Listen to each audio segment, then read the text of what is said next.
അപ്പ ഞാൻ അപ്പക്ക് ഐസ്ക്രീം ഉണ്ടാക്കട്ടെ. അപ്പ ഞാൻ അപ്പക്ക് ഐസ്ക്രീം ഉണ്ടാക്കട്ടെ. ഞാൻ അപ്പക്ക് ഐസ്ക്രീം ഉണ്ടാക്കട്ടെ. ഏത് കളറാ വേണ്ടേ? അപ്പ ഏത് കളറാ വേണ്ടേ? ഏതാണ് ഉണ്ടാക്കുക?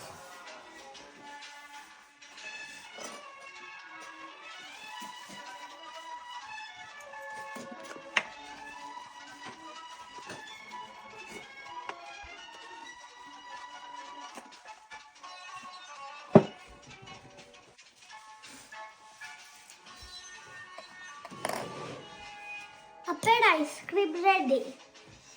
അപ്പ അപ്പയുടെ ഐസ്ക്രീം റെഡി. താങ്ക് യു വാച്ചി. എന്നാ വാച്ചി? Next time you don't listen to me, this is what happens. എനിക്കിട്ട് പണി തന്നതല്ലേ? ഇതിന്റെ പേരെന്താ? Kinetic sand. കിനറ്റിക് സാൻഡ്. അടുത്ത പ്രാവശ്യം കളിമണ്ണിലായിരിക്കും, സൂക്ഷിച്ചോ.